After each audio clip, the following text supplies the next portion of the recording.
ശരിക്ക ഈ കേരളത്തിൽ എന്തെങ്കിലും ഒരു ക്രൈമോ അല്ലെങ്കിൽ മോഷണമോ ഒക്കെ നടത്തി കഴിഞ്ഞാൽ ഇത്തരത്തിൽ ജാതി കാർഡിറക്കി രക്ഷപ്പെടാമെന്ന് തോന്നൽ ചിലർക്കെങ്കിലും ഉള്ളതായി നമുക്ക് കണ്ടു. കൃഷ്ണകുമാറിന്റെ വിഷയത്തിൽ 69 ലക്ഷമാണ്, അതിലിപ്പോ 66 ലക്ഷം എടുത്തു എന്ന് പോലീസ് കണ്ടെത്തി കഴിഞ്ഞു.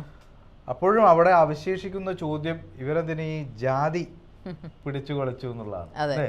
അതായത് നമ്മുടെ നാട്ടിൽ ഇപ്പോൾ എനിക്ക് തോന്നുന്നു നമ്മൾ കഴിഞ്ഞ ദിവസം ഡിസ്കഷൻ എടുക്കുന്നതിന് മുമ്പ് തന്നെ ചർച്ച ചെയ്ത പോലെ പല കേസുകളിൽ ഇപ്പം ഈ ആദിവാസി ഇത് പറഞ്ഞാൽ സമൂഹം ചിലപ്പോൾ ഇളകുമായിരിക്കും, അതിന് പറയാതിരിക്കാൻ പറ്റുന്നത് ഒരു നഗ്ന സത്യമാണ്. കാരണം ഇപ്പോൾ ആദിവാസി അല്ലെങ്കിൽ പിന്നോക്ക വിഭാഗത്തിൽപ്പെട്ടൊരു യുവാവോ യുവതിയോ ഒരു തെറ്റ് ചെയ്താൽ അല്ലെങ്കിൽ എന്തെങ്കിലും കാര്യത്തിന് അവരെ പിടിച്ചു കഴിഞ്ഞാൽ അവൾ പട്ടികജാതി ആയതുകൊണ്ടാണ് ഇങ്ങനെ ചെയ്തത്, അല്ലെങ്കിൽ പിന്നെ നിർധന വിഭാഗമായതുകൊണ്ടാണ് ഇങ്ങനെ ചെയ്തത്, അല്ലെങ്കിൽ ദളിത് ആയതുകൊണ്ടാണ് ഇങ്ങനെ ചെയ്തതെന്നൊരു ടാഗ് ലൈൻ ഇടുകയാണ്.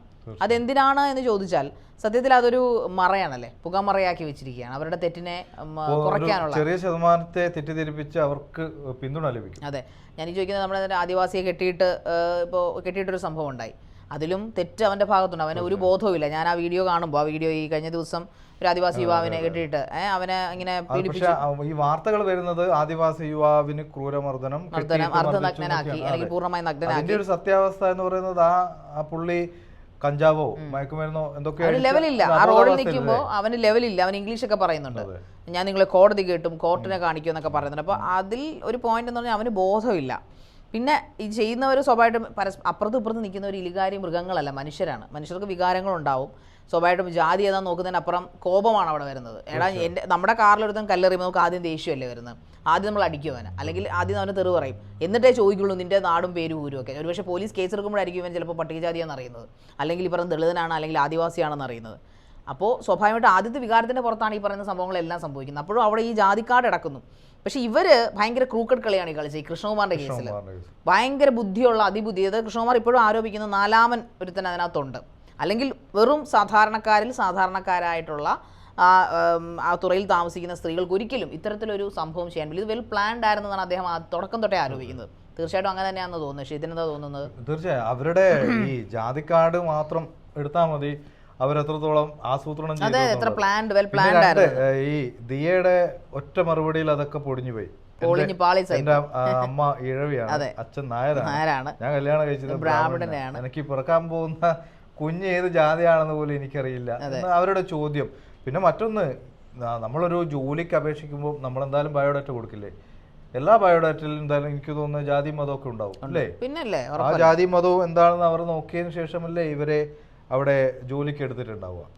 പിന്നെ ഇവരെ എല്ലാ ഫംഗ്ഷനിലും ഈ കുട്ടികൾ, കൃഷ്ണകുമാർ പറയും പോലെ കുട്ടികൾ, അവരെയൊക്കെ പങ്കെടുപ്പിച്ചതും നമ്മൾ കണ്ടു.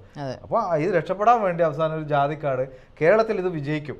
അത് വിജയിച്ച പല സംഭവങ്ങളും നമുക്ക് മുന്നിലുണ്ട്. പക്ഷെ ഇതിൽ മറ്റൊന്നുണ്ട് ശരിക, ഈ സംരക്ഷണം വേണ്ട സ്ഥലത്ത് ഈ സമൂഹം കൊടുക്കാറുമില്ല.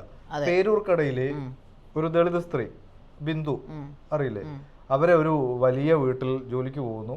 അവിടുത്തെ കൊച്ചമ്മ 2.5 പവന്റെ മാല മോഷ്ടിച്ചു എന്ന് പറഞ്ഞ് ഇവർക്കെതിരെ കേസ് കൊടുത്തു. അവിടുത്തെ പേരൂർക്കട പോലീസ് 22 മണിക്കൂർ ഇവരെ പോലീസ് സ്റ്റേഷനിൽ വിളിച്ചു വരുത്തി അവിടെ തടഞ്ഞു വെച്ചത്. അവിടെ ഇത്തരത്തിലുള്ള ആളുകൾ ജാതി കൊടുത്തിട്ടില്ല, അതിനെ ഒരു വാർത്ത പോലും ആക്കുന്നില്ല. അവർ തന്നെ പറയുന്നുണ്ട്, പോലീസുകാരിൽ നിന്ന് എനിക്ക് വളരെ മോശമായിട്ടുള്ള അനുഭവങ്ങൾ ഉണ്ടായെന്ന് അവർ പറയുന്നുണ്ട്. എന്തുകൊണ്ട് ഇത് പിന്നീട് വാർത്തയാക്കുന്നില്ല? എന്തുകൊണ്ട്? സീരിയസ്ലി ഈ പറയുന്നത് കൃഷ്ണകുമാറിനും ഫാമിലിക്കും നല്ല ഭാഗ്യമുണ്ട്. കാരണം ഇല്ലായിരുന്നെങ്കിൽ ഈ ജാതിക്കാട് ഇറക്കിയ സമയത്ത് ഉറപ്പായിട്ടും ഇവരെ എയറിലും സമൂഹ മാധ്യമങ്ങളിൽ ഇവരെ എയറിൽ കയറ്റും. പോലീസുകാർ ഇവർക്ക് ഈ പറയുന്ന പോലെ 23 വർഷത്തെ തടവൊക്കെയാണ് എഫ്ഐആർ ഇട്ട് വെച്ചിരുന്നത്.